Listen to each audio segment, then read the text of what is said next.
नमस्कार, अपना बिहार देख रहे हैं आप और मैं आपके साथ रंजना रावत। बिहार पहुंचने से पहले ही लालू प्रसाद का बड़ा बयान सामने आया है और जिससे सियासत गर्मा गई है। लालू प्रसाद ने बिहार कांग्रेस प्रभारी के लिए अपमानजनक शब्द का इस्तेमाल किया। लालू आज शाम ही पटना पहुंच रहे हैं।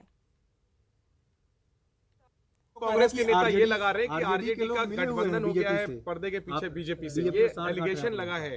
कौन बोला है? ये भक्तचरण दास प्रभारी है। भक्तचरण दास भक्त होना रही है वो। कांग्रेस के नेता ये लगा रहे कि आरजेडी का गठबंधन हो गया है पर्दे के पीछे बीजेपी से, ये एलिगेशन लगा है। कौन बोला है? ये भक्तचरण दास प्रभारी है। भक्तचरण दास भक्त होना रही है वो। दिल्ली से पटना रवाना होने से पहले लालू ने कई मुद्दों पर अपनी बात रखी। पार्टी में असंतोष को भी लालू ने खारिज किया। पटना जा रहे हैं, बिहार जा रहे हैं सर। हाँ, बहुत लंबे अरसे से हम पटना में नहीं थे। हम पटना जा रहे हैं और वहाँ चुनाव भी है, बाई इलेक्शन तारापुर में और कुशेश्वर स्थान में। कोशिश करेंगे वहाँ भी जाने का, इसलिए हम जा रहे हैं वहाँ पर। सर, वहाँ आरजेडी और कांग्रेस की गठबंधन बिल्कुल टूट गई है। बेकार का गठबंधन क्या होता है कांग्रेस का? क्या होता है कांग्रेस का गठबंधन? और कांग्रेस हारने के लिए उसको दे देते हम कांग्रेस को जमानत जब्त कर। गठबंधन आगे भी नहीं रहेगा। बीजेपी के लोग ये बात कर रहे हैं कि आप उपचुनाव में प्रचार नहीं कर सकते हैं, हेल्थ ग्राउंड पे आपको जमानत मिली है। गलत बोलता है वो, कोई उस आधार पर नहीं मिला है। ऑप्शन टेंस काटने के बाद में। एक अंतिम सवाल ये है सर कि आप पटना जा रहे हैं, जिस तरीके से आपके पार्टी और परिवार में कोई नाराजगी नजर आ रही है सर, क्या लालू यादव इसीलिए पटना जा रहे हैं? क्या कोई नाराजगी, कुछ नहीं, कोई नाराजगी नहीं। तेज और तेजस्वी में सब कुछ ठीक है। दोनों हमारे बेटे हैं जी। लालू प्रसाद करीब 30 महीने बाद बिहार आ रहे हैं। अपने नेता के आने को लेकर आरजेडी कार्यकर्ताओं में जबरदस्त उत्साह है। पटना में जगह जगह पोस्टर्स लगाए गए हैं। आरजेडी कार्यालय के बाहर भी पोस्टर्स लगाए गए हैं। इस पोस्टर में लालू प्रसाद, मीसा भारती और तेजस्वी यादव हैं, लेकिन तेज प्रताप यादव कहीं नजर नहीं आ रहे हैं। हालांकि आरजेडी नेता तेज प्रताप यादव और तेजस्वी के बीच किसी भी तरह की तकरार को सिरे से खारिज कर रहे हैं, लेकिन सवाल पूछने पर इनके पास जवाब नहीं। संवाददाता संजय कुमार की ये रिपोर्ट देखिए। राष्ट्रीय जनता दल के राष्ट्रीय अध्यक्ष लालू प्रसाद यादव तकरीबन 30 महीने के बाद आज बिहार आ रहे हैं। लालू प्रसाद यादव के स्वागत के लिए कार्यकर्ताओं ने बैनर और पोस्टर के माध्यम से अपनी खुशियों का इजहार किया है। और देखिए, पोस्टर लगाया गया है जिसमें सभी राजद पदाधिकारियों की तरफ से राष्ट्रीय जनता दल के राष्ट्रीय अध्यक्ष लालू प्रसाद यादव के पाटलिपुत्र की धरती पर आगमन को लेकर उनका हार्दिक अभिनंदन किया गया है। और इस पोस्टर में तमाम तेजस्वी यादव हैं, मीसा भारती हैं, राबड़ी देवी हैं, जगतानंद सिंह हैं, अब्दुल बारी सिद्दीकी हैं, तमाम जो नेता हैं उनकी तस्वीरें जो हैं वो लगाई गई हैं। और राजद प्रदेश कार्यालय के ठीक बाहर में इस पोस्टर में अपनी खुशियों का इजहार किया गया है। लेकिन तेज प्रताप यादव इस बैनर और पोस्टर में कहीं नज़र नहीं आ रहे हैं और उनकी तस्वीर गायब है। मृत्युंजय तिवारी हैं, हम उनसे बात करते हैं, प्रवक्ता हैं। ये असमंजस में नहीं रहेंगे, दो बेटों की तकरार के बीच वो आ रहे हैं। कहीं कोई टकरार नहीं है। कौन कह रहा है टकरार है? दोनों एक हैं। तो दोनों एक हैं। परिवार में, आपके परिवार में, हमारे परिवार में भी एक जगह बर्तन रहता है, धनमन होता है। जो असली लड़ाई है वहाँ कमजोर करने के लिए, ध्यान भटकाने के लिए लोग इस तरह की बात करते हैं। अगर आपकी बात मान भी ले मृत्युंजय जी, तो इस पोस्टर में तेज प्रताप यादव जी कहीं झलक नहीं रहे। देखिए, पोस्टर की राजनीति को आप दरकिनार कर दीजिए। सरजमी की हकीकत क्या है इसको समझिए। आदरणीय लालू प्रसाद जी आज आ रहे हैं, सब लोग खुश हैं, उत्साहित हैं। ये हमारे लिए सबसे बड़ा ऊर्जा का काम करेगा। और जो दोनों सीटों पर चुनाव है, वो चुनाव में हम क्लीन स्वीप करने जा रहे हैं। इसी बात का हमारे विरोधियों का होश उड़ा हुआ है, इसी बात को लेकर। बिल्कुल, मृत्युंजय तिवारी जी प्रवक्ता हैं राजद के, और इनका ये कहना है कि लालू प्रसाद यादव बिहार आ रहे हैं, यही हम लोगों के लिए सबसे बड़ी बात है। बहरहाल लालू प्रसाद यादव चुनाव प्रचार के लिए भी जाने वाले हैं और देखना होगा कि जब 2 विधानसभा उपचुनाव में लालू प्रसाद यादव चुनाव प्रचार के लिए निकलेंगे तो उनके पार्टी के कार्यकर्ताओं में और उनके जो दोनों प्रत्याशी हैं तारापुर में और कुशेश्वर स्थान में, उनके लिए लालू प्रसाद यादव की चुनावी सभा कितना कारगर हो पाती है। कैमरा पर्सन दीपक के साथ संजय कुमार, न्यूज़ 18 पटना। उपचुनाव की जंग से पहले महागठबंधन में जंग छिड़ी। हालात ऐसे हुए कि बिहार में 2 दिन पहले ही महागठबंधन बिखर गया और अब सेक्युलरिज्म पर कांग्रेस के बयान से दोनों दलों के बीच तल्खी और भी बढ़ गई है। राष्ट्रीय जनता दल तो सेकुलर पार्टी है ही भाई। आरएसएस के लोग कांग्रेस में घुस करके कांग्रेस को दीमक की तरह चाट रहे हैं। सेकुलर पार्टी राष्ट्रीय जनता दल है तो उनको लगता होगा कि हाँ साहब हमको सेकुलर वोटों का ध्रुवीकरण होगा, हम चुनाव जीत जाएंगे।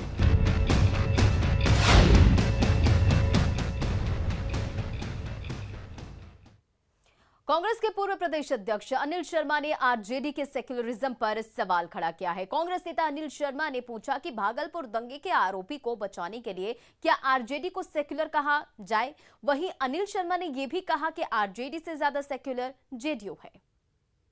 2005 तक भागलपुर दंगे के लिए जो कमीशन बैठा था, उस कमीशन की रिपोर्ट पर दोनों सरकार, राबड़ी लालू सरकार बैठी रही दबा करके। तो सेकुलर तो है ही, सेकुलर तो वो है ही राष्ट्रीय जनता दल। जो भागलपुर के दंगे का जो सबसे बड़ा मुख्य अभियुक्त था कामेश्वर यादव, उसको राबड़ी सरकार ने सद्भावना का अवार्ड दिया, तो सेकुलर पार्टी तो वो है ही, है ना। तो स्वाभाविक रूप से चूंकि सेकुलर पार्टी राष्ट्रीय जनता दल है तो उनको लगता होगा कि हाँ साहब हमको सेकुलर वोटों का ध्रुवीकरण होगा, हम चुनाव जीत जाएंगे। तो निश्चित रूप से मैं राजद से ज़्यादा जदयू को सेकुलर इसलिए मानता हूं कि भारतीय जनता पार्टी के साथ रहकर भी नीतीश कुमार ने और जदयू ने बराबर सेकुलर इश्यूज पर कोई समझौता नहीं किया। और कांग्रेस के इस बयान पर आरजेडी ने तीखी प्रतिक्रिया दी और कहा कि कांग्रेस के कुछ नेता पार्टी को दीमक की तरह चाट रहे हैं। आरएसएस के लोग कांग्रेस में घुस करके कांग्रेस को दीमक की तरह चाट रहे हैं। अब जितने लोग ये सब अनर्गल बयानबाजी कर रहे हैं, अनाप शनाप बकबक कर रहे हैं, और असली लड़ाई जो संविधान बचाने की, लोकतंत्र बचाने की लड़ाई है, इस लड़ाई को कमज़ोर करने में लगे हैं, वो 2 नवंबर के बाद सब पार्टी से निकाल दिए जाएंगे। वहीं जेडीयू ने अनिल शर्मा के बयान पर कहा कि नीतीश कुमार का काम और छवि ऐसी है कि उनकी तारीफ विरोधी भी करते हैं। ये बातें हमारे विरोधी भी जानते हैं और समय समय पर हमारी विरोधी पार्टियां भी आदरणीय नीतीश कुमार जी के लिए यह बातें कहती रहती हैं, क्योंकि बिहार की आम आवाम, देश की आम आवाम इस बात को बखूबी महसूस करती है। इधर बीजेपी ने अनिल शर्मा के बयान पर कहा कि 1990 में बीजेपी के सहयोग से ही लालू सीएम बने। वहीं नीतीश कुमार भी बीजेपी के सहयोग से ही सीएम बने, लेकिन लालू ने जहां सत्ता पाने के लिए परिवार के लिए काम किया है, वहीं नीतीश कुमार ने जनता के लिए। भाजपा के लिए नीतीश कुमार है, भाजपा नीतीश कुमार को चुनेगी, इसलिए कि नीतीश कुमार ने अपने परिवार का विकास नहीं किया है, बिहार का विकास किया है, और आदरणीय लालू जी ने अपने परिवार का विकास किया है, बिहार का सत्यानाश किया है। और इधर बगहा के चौतरवा में नवनिर्वाचित मुखिया और पराजित मुखिया प्रत्याशी के बीच झड़प हो गई। आक्रोशित लोगों ने थाने का घेराव किया। झड़प में लघुनुहान चौतरवा पंचायत की मुखिया शैल देवी के पुत्र आनंद शाही समेत 2 लोग घायल हो गए। थाने पर घेराव और प्रदर्शन को देखते हुए कई थाने की पुलिस को बुलाया गया। रिजल्ट आने के बाद से ही लगातार उस पंचायत से दोनों पक्षों के बीच विवाद की खबरें आ रही थी।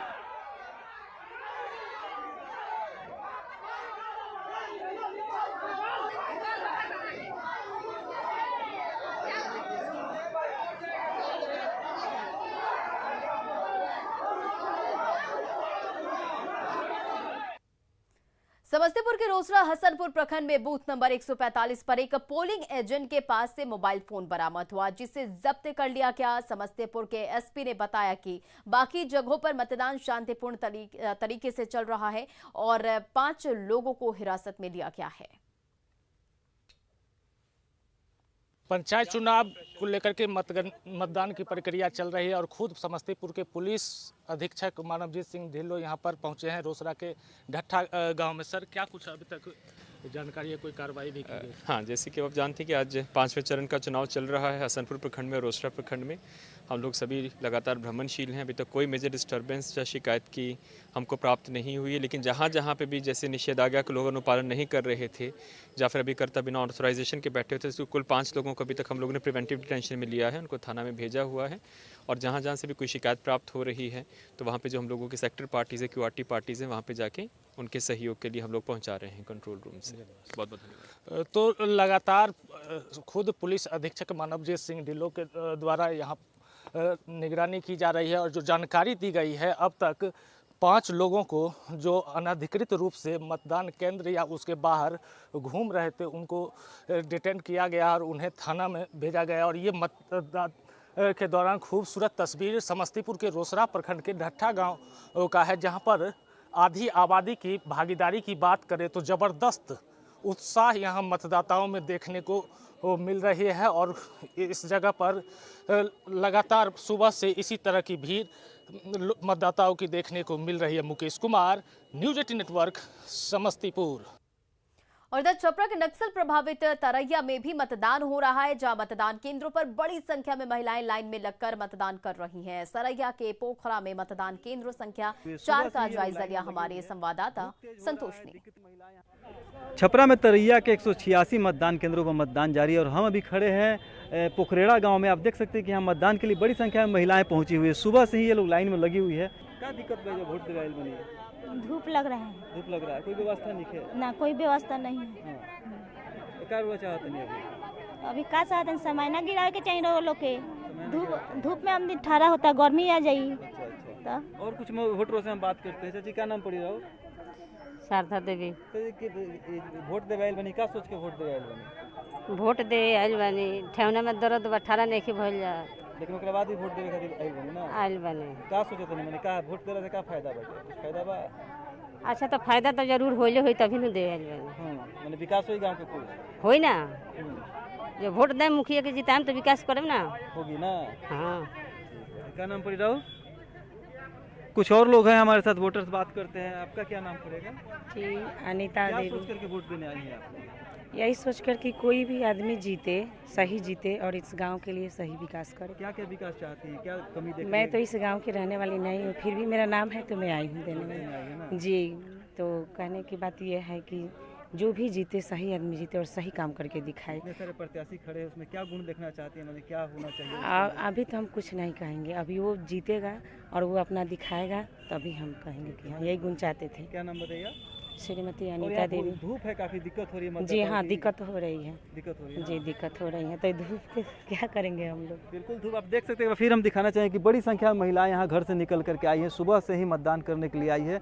कड़ा धूप तेज होते जा रही धीरे, चूँकि सुबह का थोड़ा मौसम ठीक ठाक था, लोग घर से निकल गए, लेकिन अब जब आए हैं तो धीरे धीरे धूप जो है बढ़ते जा रही है और इन महिलाओं को खास करके काफ़ी दिक्कतों का सामना करना पड़ रहा है। इनका कहना है कि यहाँ पे अगर शामियाना रहता, धूप से बचने का कुछ उपाय रहता तो ये ज़्यादा बेहतर स्थिति में मतदान कर सकती, लेकिन इसके बावजूद इनके जोश और जज्बे में कोई कमी नहीं है। ये तमाम जो लोग हैं लाइन में खड़े हैं, अपने बारी का इंतजार कर रहे हैं। इनका कहना है कि वोट दे करके अपने घरों को जाएंगे। संतोष गुप्ता, न्यूज़ 18 छपरा।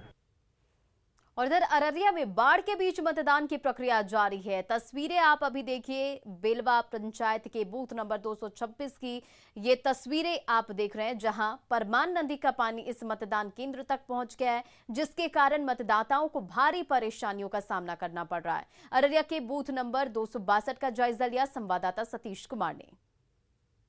अररिया में बाढ़ के बीच मतदान की प्रक्रिया जो है वो चल रही है। तस्वीर जो है बूथ नंबर 262 का है, प्राथमिक विद्यालय सूर्यापुर, और यह बेलवा पंचायत है। बता दें कि अररिया प्रखंड के 30 पंचायतों के 462 मतदान केंद्रों पर जो मतदान की प्रक्रिया है वो चल रही है। और यह जो आप पानी देख रहे हैं वो परमान नदी की पानी है और इस इलाके में इस बूथ में भी बाढ़ का पानी प्रवेश कर गया है, जिसकी वजह से बेंच का सहारा लिया जा रहा है और मतदान केंद्र तक अधिकारी और मतदाता जो है वो पहुंच रहे हैं। तो तस्वीर जो है बिल्कुल साफ है कि कितनी परेशानियों के बावजूद जो है यहाँ पर मतदान की प्रक्रिया चल रही है और बाढ़ के बीच लोगों को काफ़ी परेशानी का सामना करना पड़ रहा है। सतीश कुमार, न्यूज़ 18 अररिया।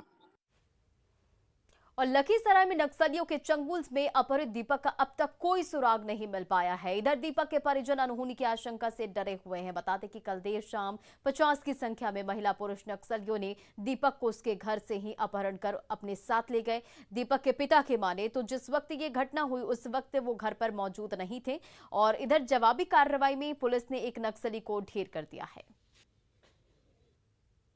बेटा रिहाई हो जाए और हमको कुछ नहीं जानते, घर में किसी भी क्या हुआ नहीं। कल देर रात की घटना है। तो सूचना मिला फोन से तो मार्केट में थे। क्या सूचना मिला आपको? ऐसे ही मिला कि अब लड़का को मोबाइल का ले गया, फोन बोला है हमको पता नहीं लगा। T20 वर्ल्ड कप में आज भारत और पाकिस्तान के बीच मैच खेला जाएगा। इस मैच में भारत की जीत के लिए समर्थक पूजा पाठ और हवन कर रहे हैं। पटना के नाला रोड स्थित मंदिर में फैंस ने पूजा की तो वहीं पटना के वेद विद्यालय में क्रिकेट प्रेमियों ने हवन किया और भारत की जीत की कामना की। और ये दो तस्वीरें आप इस वक्त अपनी टीवी स्क्रीन की पर देख रहे हैं, जहां भारत की जीत को लेकर जो फैंस है वो मंदिर में पूजा कर रहे हैं। और दूसरी तस्वीर आप देखिए कि जीत के लिए पटना की ही तस्वीर है, जहां लोग तस्वीरें लेकर खड़े हैं और हवन कर रहे हैं और जीत की कामना कर रहे हैं। और पटना के वीर कुंवर सिंह पार्क में भी लोगों ने भारत की जीत के लिए हवन किया। पटना के खिलाड़ियों ने उपवास रखकर हवन किया और भारत की जीत की कामना की।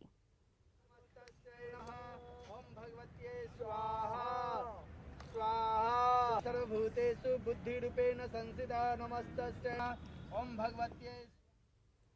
T20 वर्ल्ड कप की टीम में पटना का ईशान किशन भी खेल रहा है और ईशान के माता पिता को भरोसा है कि एक बार फिर भारत की जीत होगी। और ईशान के पिता ने कहा कि भारत की टीम पाकिस्तान से काफी मजबूत है और दोनों में कोई मुकाबला नहीं है। वहीं ईशान की मां ने कहा कि वो देश का नाम रोशन करेगा।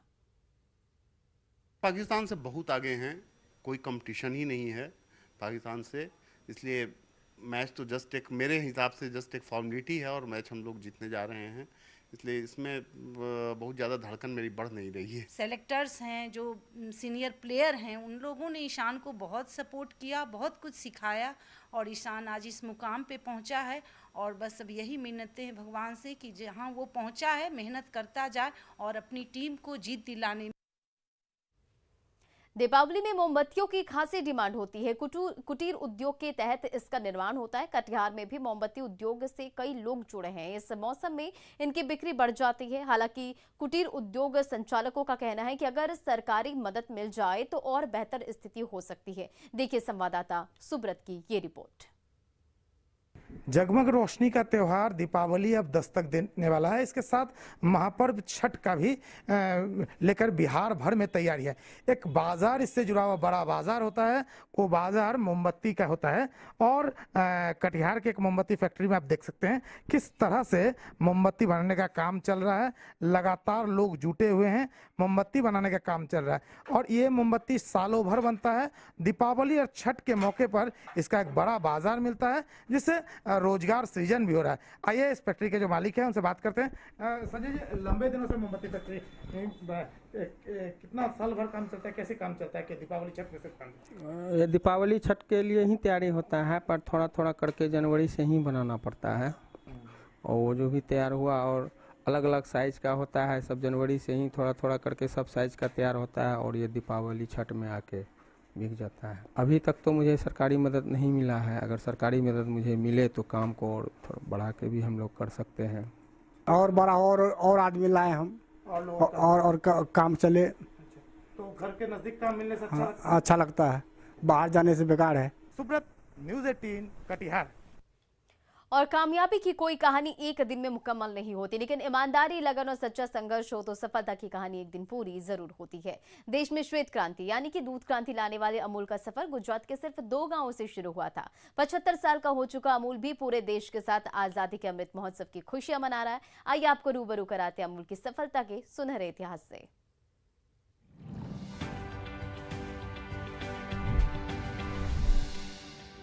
लाल बहादुर शास्त्री भारत की समृद्धि और विकास को लेकर बहुत संवेदनशील थे।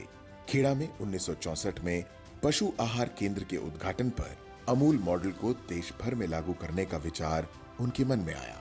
उन्होंने उसे जल्द ही साकार भी कर दिया। 1965 में ही नेशनल डेयरी डेवलपमेंट बोर्ड बना दिया गया। बोर्ड की जिम्मेदारी गुजरात के अमूल मॉडल को पूरे देश में लागू करने की थी। इस तरह अमूल की आहट पूरे देश में सुनाई देने लगी। और फिलहाल अपने बिहार के इस बुलेटिन में इतना ही। आगे देखिए जोहार झारखंड।